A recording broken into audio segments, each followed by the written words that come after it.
Bueno, el Señor les bendiga. Estamos mirando el énfasis, a ver, alguien que lo recuerde. Héroes de la fe, a ver, repítanlo todos. Héroes de la fe. Y usted diga, yo soy un héroe también de la fe en esta época. Amén. Todos somos héroes de la fe, dependiendo de cómo nosotros le creamos a Dios.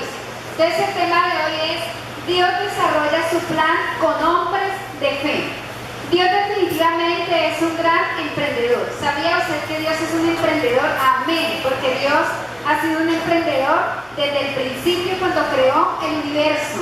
Él siempre tiene planes en proceso, a punto de comenzar, pero lo más especial es que muchos de ellos los lleva a cabo a través de personas que le creen. Desde el principio, cuando Dios creó el universo, ustedes se dan cuenta que creó al hombre, a Adán, para que fuera ese hombre que dirigiera, que gobernara acá en el universo. Pero también encontramos que él hace ese plan a través de personas que le creen y los ve como el héroe de la fe. Pero el héroe principal para nosotros que podemos mirar es Dios. Es ese Dios que nosotros tenemos que mirar como ese héroe. Pero también Dios usó a un hombre, Abraham, definitivamente, que le creyó a Dios y se hizo protagonista de una historia y de un pueblo que aún en nuestros días sigue siendo importante. Entonces nos hemos dado cuenta que Abraham es un hombre que le creyó a Dios y aún se habla en nuestra época y se dan cuenta que todavía lo mencionamos y en la Biblia se habla mucho de Abraham, pero él fue protagonista de un pueblo que aún se habla, y ese pueblo, ¿cuál pueblo es? El pueblo de Israel. Abraham es recordado como ese hombre de la fe. Entonces, el primer punto lo tiene el pastor.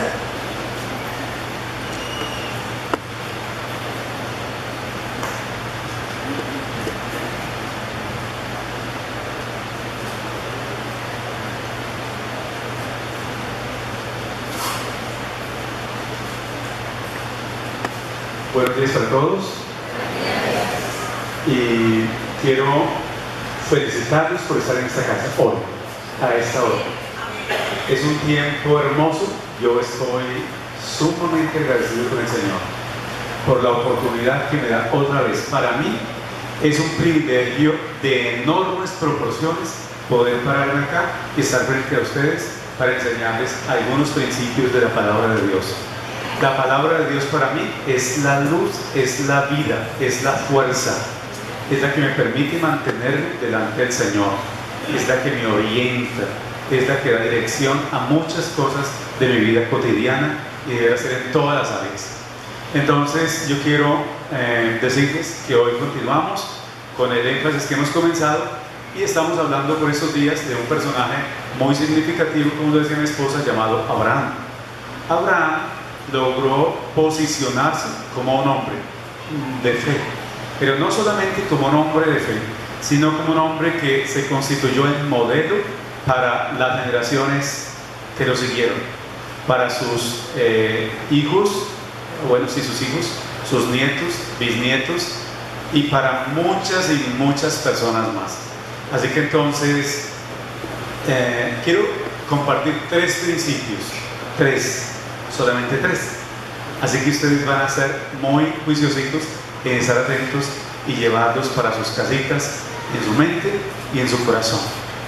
El tema se llama Dios desarrolla su plan con hombres de fe. ¿Con quién? Con hombres de fe. Dios, el soberano Dios, que, como lo advertía mi esposa, es un Dios emprendedor. Usted no ve quieto a Dios, ¿sí? Pues como que Dios paró sus obras y usted diga, bueno, eso ya como que se quedó así, ya se quedó todo quietico. No. Dios mantiene en acción permanentemente y tiene planes o en proceso o a punto de comenzarlos. Y hay gente que lee bien eso de Dios. Entonces logran percibir incluso qué tipo de planes tiene Dios para sus vidas, para sus familias o para sus comunidades.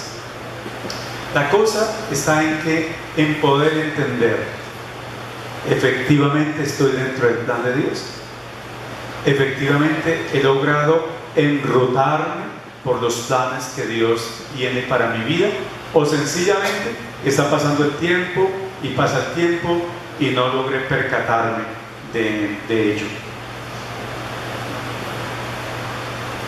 Y el primer principio que quiero enseñarles, con base en este tema de Dios desarrolla sus planes en los hombres de fe, tiene que ver con los hombres que guardan la palabra. Porque para guardar la palabra se necesita tener, ayúdenme por favor, ayúdenme, así conectaditos. Una persona que no ha visto a Dios, ¿cómo obedecerá su palabra? Si usted no conoce a Dios, ¿cómo podrá guardar la palabra de un personaje que no sabe dónde está, quién es, cómo es? Pero la fe es lo que nos permite entrar en este primer paso de la obediencia a la palabra de Dios. En Génesis capítulo 17, Génesis capítulo 17 nos da unos textos que nos permiten ahondar un poco en el tema. Génesis 17, el versículo 9, hablando de la obediencia y del enfoque que Dios le da a la obediencia, dice lo siguiente: dijo de nuevo Dios a Abraham, en cuanto a ti, guardarás mi pacto, tú y tu descendencia después de ti, por sus generaciones. Lo podríamos leer otra vez. Dice, dijo de nuevo Dios a Abraham, en cuanto a ti, guardarás mi pacto, tú, tu descendencia después de ti, por sus generaciones. Es como cuando usted llega a visitar a su jefe, o éramos niños y nuestro papá nos dice, venga. Y nos dice, a ver papá, y dice, venga, le enseño el camino. Y nos traza un sendero, una ruta.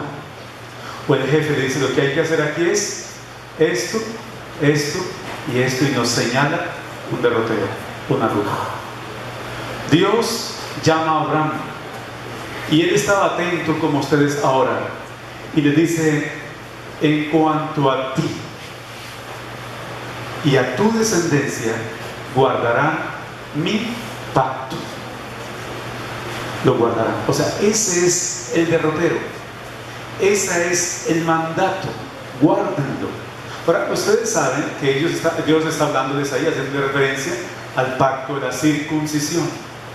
La circuncisión hizo que se distinguiera, o que hubiera una distinción mejor entre el pueblo de Dios y el que no era pueblo de Dios. La circuncisión, ya todos conocemos de qué se trata la circuncisión, aplicada en el miembro del hombre, y se hace actualmente, pero ya no reviste los mismos efectos espirituales, porque ya no es por pacto. Ahora se hace por salud, se hace por higiene, se hace por otras razones que ordena el médico o la persona, la familia. Pero en esa época era una señal que identificaba a los hijos de Dios y a los no hijos de Dios. E incluso Dios le dice, vas a circuncidar el prepucio de los hombres que nazcan dentro de la familia. Y le dice, y vas a circuncidar el prepucio de los hombres que nazcan fuera del país, pero que quieran formar parte de esta comunidad cristiana. Pues cristiana, hablando de nuestros términos ya, porque en ese tiempo no se hablaba de cristianismo todavía. De cristianismo, recuerden ustedes que se habló después de Jesús. Entonces, ellos hacen ese acuerdo, pero Dios quiere ir más allá. Y miren lo que les voy a decir, es muy importante. Porque Dios dice, si hago pacto con este hombre, él morirá. Pero me interesa él y su familia. Y miren lo que dice Dios en el capítulo 18, versículo número 17. Jehová dijo, 17, capítulo 18, verso 17. Jehová dijo, encubriré yo a Abraham lo que voy a hacer, habiendo de ser Abraham una nación grande y fuerte, y habiendo de ser benditas en él todas las familias de la tierra. Porque yo sé que mandará a sus hijos y a su casa después de sí, que guarden el camino de Jehová, haciendo justicia y juicio, para que haga venir Jehová sobre Abraham lo que habló acerca de él. Amén. Bien, tal vez usted no lo ha notado así, pero a mí me parece sensacional el texto, el último, porque Dios dice, porque yo sé que Abraham mandará a sus hijos y a su descendencia después de sí, para que guarden mi palabra. Amén. Una cosa es lo que estamos viviendo ahorita, pero otra muy diferente es lo que estaremos viviendo dentro de 5 años. Miren, qué rico que en un momento de oración usted le pueda preguntar a Dios, diga, Dios, amado Señor, ¿cómo me ves en 5 años? ¿Cómo me ves? Y que el Señor le pueda decir, te veo bien, te veo fiel, te veo firme en mis caminos, te veo instruyendo a tus hijos en el camino de Dios. Que usted pueda decir, Señor, ¿cómo me ves en 10, en 20 años? Porque es que Dios está hablando del presente de Abraham, pero está hablando del futuro de Abraham. Y hablar del pasado de alguien es fácil. Satanás es especialista hablando del pasado de las personas. ¿No lo habían notado ustedes así? Que la gente dice, pero esa persona era un violento. Eso es el pasado. Pero es que yo lo vi cogiendo el dinero de alguien. Eso es pasado. Ahora es posible que todavía lo coge, pero es posible que ya no. Pero Satanás conoce el pasado y en algunos casos el presente de las personas. Pero Dios conoce el más allá, el futuro de las personas. Y que cuando usted le pregunta a Dios y le dice, Señor, quiero que me digas cómo me ves cuando ya sea profesional. Ahora estoy bien porque estoy estudiando apenas. Cuando sea ya profesional, cuando sea un doctor, una doctora, ¿cómo me ves con relación a tu palabra? ¿Todavía tu palabra me hace vibrar el corazón? ¿Cómo me ves cuando esté gerenciando el banco? ¿Cómo me ves cuando sea el gerente del hospital? ¿Cómo me ves cuando sea el gerente de la empresa? ¿Cómo me ves, Señor? ¿Cómo me ves cuando haya prosperado? Cuando tenga abundancia de dinero y no tenga que estar orando por unos zapatos, por los segundos zapatos. Cuando no tenga que estar orando para poder pagar el recibo. ¿Cómo me ves cuando haya prosperado financieramente? Porque hay personas que son una cosa antes de ir a la universidad y cuando van a la universidad se confunden de Dios. Cambian su pensamiento. Les es fácil sacar el principio de su cabeza y de su corazón. Otros logran mantenerse y son excelentes cristianos, pero excelentes profesionales. Y yo quiero que todos le den un aplauso al Señor por esos excelentes cristianos y excelentes profesionales.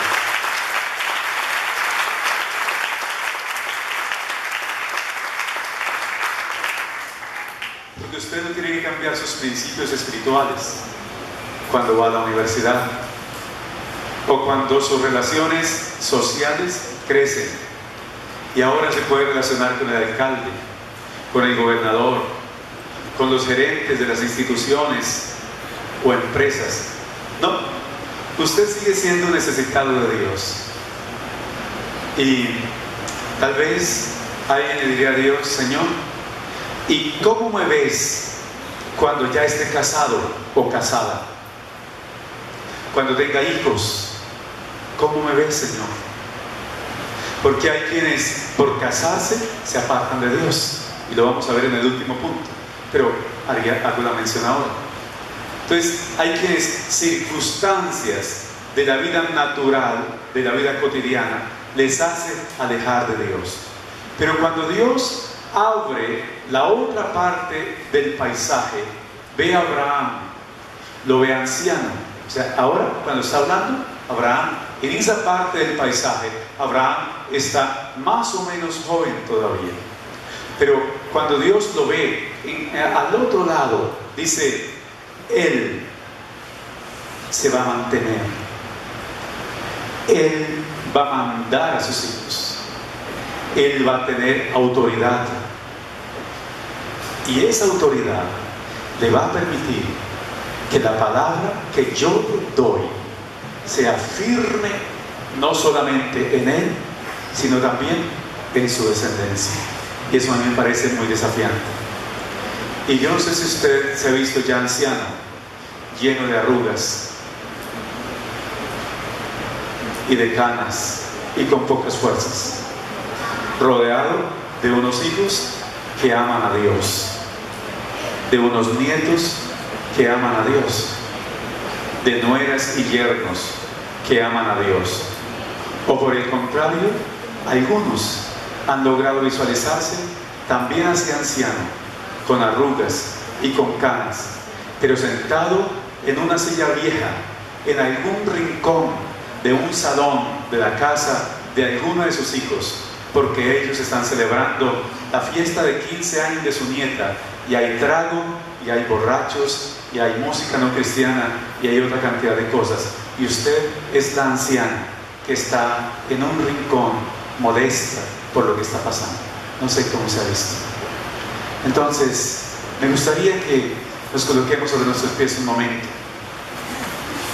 y que levantemos nuestro ser a Dios y levantemos una canción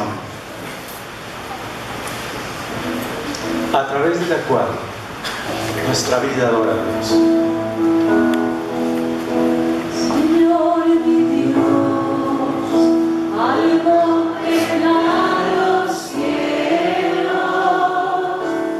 de tu firmamento y las estrellas brillan, al oír tu voz en los potentes truenos, y ver brillar al sol en su cenit. Mi corazón entona la canción, cuán grande es Él, cuán grande es Él. Mi corazón entona la canción, cuán grande es Él, cuán grande es Él. Al recorrer los montes y los valles y ver las bellas flores al pasar, al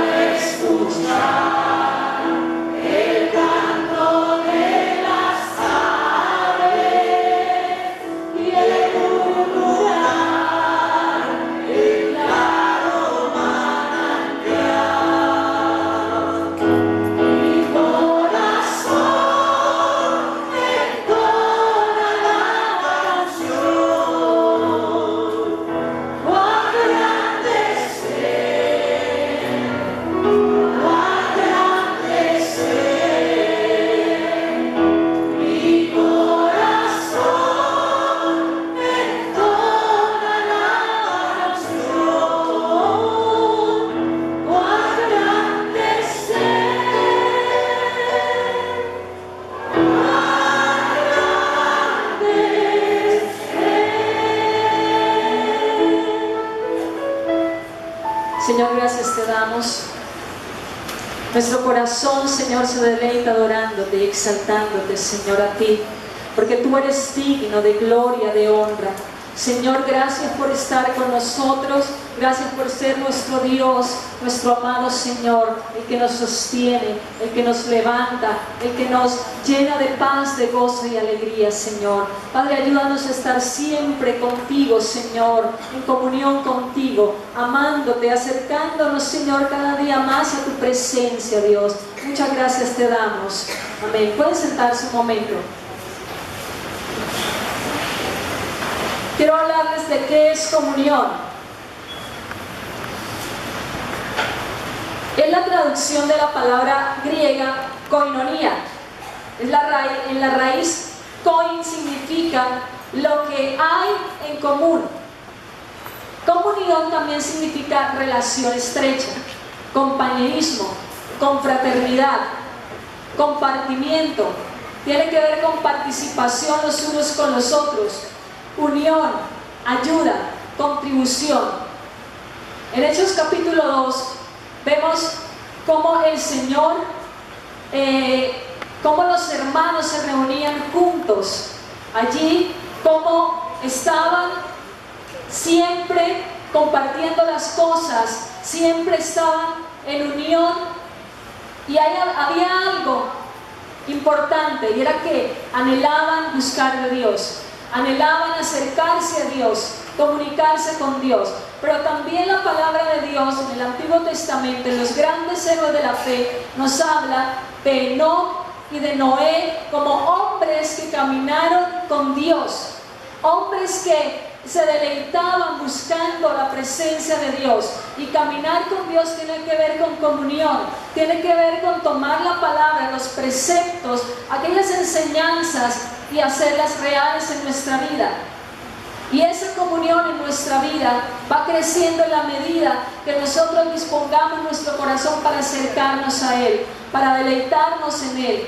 Es necesario que día a día esa comunión sea más fuerte, y ese es el anhelo del corazón del Señor, que podamos estar delante de Él, buscándolo, amándolo. Eso es lo que el Señor requiere de su pueblo en estos tiempos. Amén. El segundo principio que queremos dejar en mente y en el corazón de ustedes es el principio de la comunión. La comunión se puede ilustrar también con la relación que hay o que se da en las plantas, a la raíz y a la parte donde está el fruto.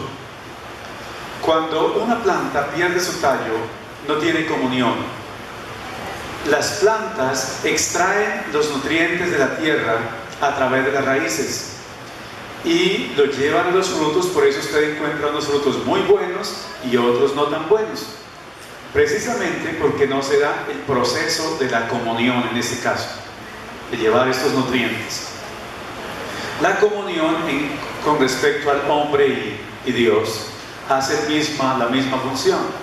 Se extrae los nutrientes o la fuerza, el poder, la dirección de Dios, y a través de ellos se da frutos. Por eso ustedes han leído el Salmo 1. Dice que el Salmo 1 dice que el hombre que tiene ciertas características en su relación con Dios es como el buen, ayúdenme, como el buen árbol plantado junto a las fuentes de agua, que da su fruto a su tiempo y su hoja no cae. La comunión era en los primeros hombres un recurso indispensable con respecto a la relación con Dios, y Abraham se movió en esa dimensión. Por eso, quienes anhelan que Dios desarrolle planes a través suyo deben desarrollar el principio. ¿Cuál principio? El de la comunión con Dios. Ya la pastora Saida nos explicó qué es comunión. Pero yo quiero decirles cómo la desarrolló Abraham. Capítulo 18. Dice que Abraham estaba en su tienda, que estaba en Mamre, sentado en la puerta de la tienda. Versículo número 1. Y cuando alzó sus ojos, miró que habían 3 varones que estaban junto a él. Y cuando los vio, salió corriendo de su tienda para recibirlos. y se postró ante ellos en tierra. Y dijo: Señor, si ahora he hallado gracia en tus ojos, te ruego que no pases de tu siervo, que se traiga ahora un poco de agua para lavar vuestros pies y recostaos debajo de un árbol. Traed un bocado de pan y sustentad vuestro corazón, o traeré un bocado de pan y sustentad vuestro corazón, y después pasaréis, pues por eso habéis pasado cerca a vuestro siervo. Y ellos le dijeron: haz así como lo ha dicho. Entonces Abraham fue deprisa a la tienda de su esposa Sara y le dijo: toma pronto 3 medidas de flor de harina y amasa y haz panes cocidos debajo del rescoldo. Y corrió Abraham a las vacas y tomó un becerro tierno y bueno y lo dio a su criado, y éste se dio prisa y lo preparó, como también mantequilla y leche y el becerro que habían preparado, y lo puso delante de ellos, y él estuvo con ellos debajo del árbol, y comieron. Y él estuvo con ellos debajo del árbol, ¿y qué? Comieron. Entre los orientales, una de las formas para desarrollar comunión, o diríamos la forma a través de la que desarrollaban una comunión más estrecha, era a través de la comida. Ellos compartían un plato de una comida especial. En este caso fue panes, mantequilla, leche y carne asada debajo del rescoldo. El rescoldo es una ceniza como con especie de brasas todavía un poco encendidas, y guarda un calor impresionante, y lo que se prepara debajo del rescoldo queda muy rico, un sazón delicioso. Entonces eso fue lo que Abraham compartió. Ahora, ¿qué hace Abraham? En este pasaje se muestra a un hombre muy interesado, a un hombre muy dedicado, porque comunión es eso, es cuando puedo escuchar, cuando puedo ver los ojos de la persona que me está hablando, y puedo percibir sus sentires, lo que quiere comunicarme, no solamente con sus palabras, sino también con su lenguaje, ¿cómo se llama? Sus rostros, sus gestos, gracias, sus gestos. Y percibo todo el mensaje. Y Abraham hace esto, se sienta para escuchar a Dios. Comunión es escuchar a Dios. ¿Cómo escucho a Dios? No será mientras estoy en los afanes de la vida, porque desarrollar en el ser humano la capacidad de relacionarse entre los semejantes es fácil. Lo aprendemos desde el vientre. Los padres modernos y posmodernos le hablan a los hijos mientras están en el vientre, les enseñan canciones, les dicen cosas, les enseñan cuentos, historias. O sea que es fácil cuando nacemos relacionarnos con las personas.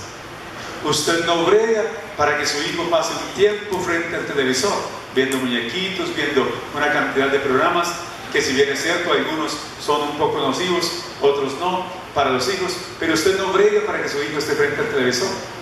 Le fluye de sí, es natural. Eso es natural en él.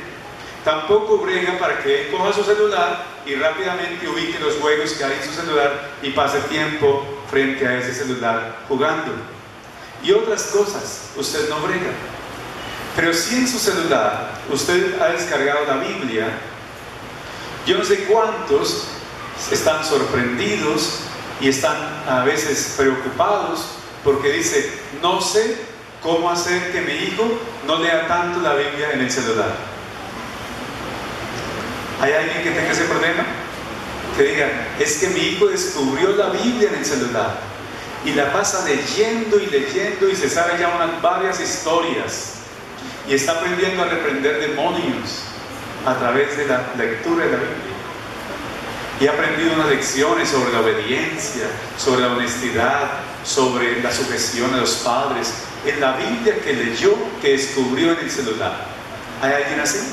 Pero eso no es natural. O sea, si ven que esas cosas no se desarrollan tan fácil en los jóvenes, lo que indica que debemos trabajar a esa parte y desarrollar tanto en nosotros los adultos como en los pequeños la capacidad de intimar con Dios, la capacidad de tener una relación de comunión con Dios. La vida de los cristianos se desarrolla en la medida que la persona desarrolla comunión.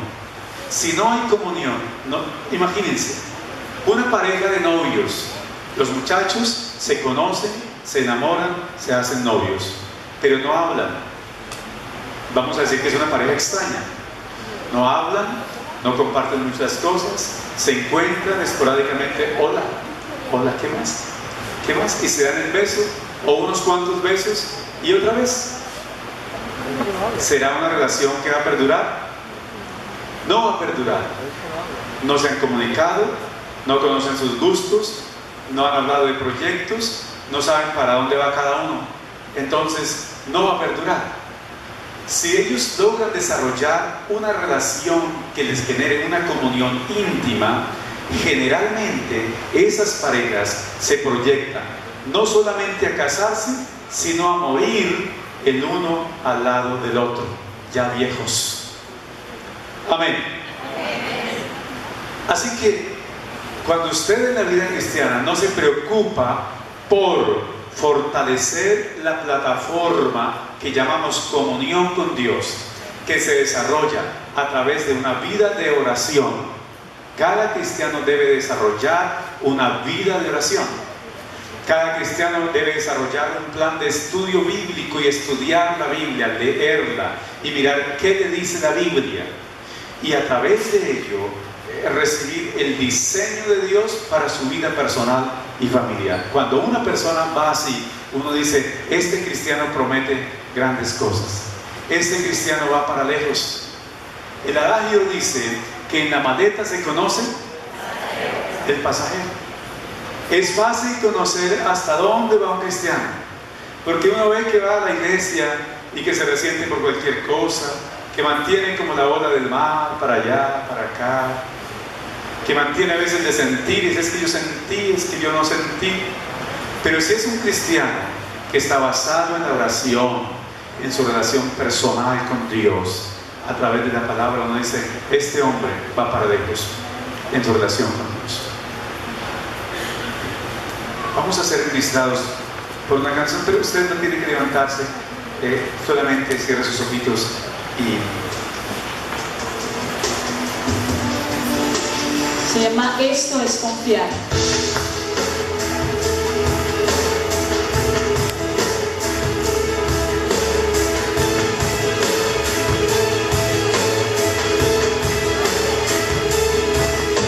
No es confiar, bajar el rostro cuando todo sale mal.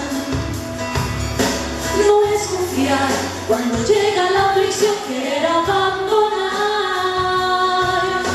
No es confiar, de romper todo tu mundo porque no es más. No es confiar, rendirte ante el problema cuando hay que orar. Confiar en Cristo es creer en lo que no ves. Cuentas con Dios y Él no va a fallar jamás. Es tiempo de aprender a confiar.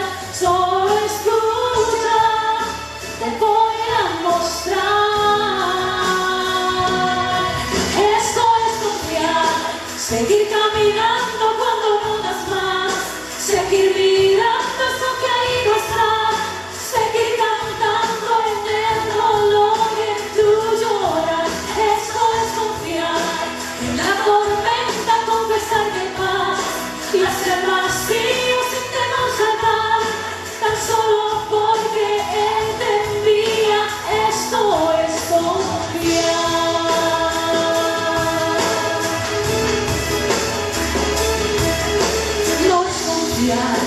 rendirte en el momento que tienes que dar. No es confiar, poner la mano en el arado y volver atrás. No es confiar, tirar la toalla sin la lucha empezar. No es confiar, es buscar la solución sin a Jesús clamar. Confiar en Cristo es creer lo que no ves, vivir confiado creyendo que no va a fallar. Es tiempo de aprender a confiar, solo escucha, te voy a mostrar. Esto es confiar, seguir caminando cuando no das más, seguir mirando lo que ahí no está, seguir cantando en el dolor y en tu llorar. Esto es confiar, en la tormenta confesar que hay paz y hacer vacío sin temor saltar, tan solo porque Él te envía. Esto es confiar, confiar en Cristo. Esto es mantener la fe, porque sobre la roca Él ha puesto tus pies. El reino de los cielos se hace fuerte, solamente los valientes lo arrebatarán. Confiar en Cristo es creer lo que no ves, vivir confiado creyendo que no va a fallar. Es tiempo de aprender a confiar, solo escucha, te voy a mostrar. Esto es confiar, seguir caminando cuando no das más, seguir mirando eso que ahí no está, seguir cantando en el dolor y en tu llorar. Esto es confiar, en la tormenta confesar que hay paz y hacer vacío sin temor saltar, tan solo porque Él te envía. Esto es confiar. Tercero, en primer lugar les hablé de que Dios desarrolla su plan a través de los hombres que guardan la palabra, o sea que son obedientes. El segundo tiene que ver con los hombres que,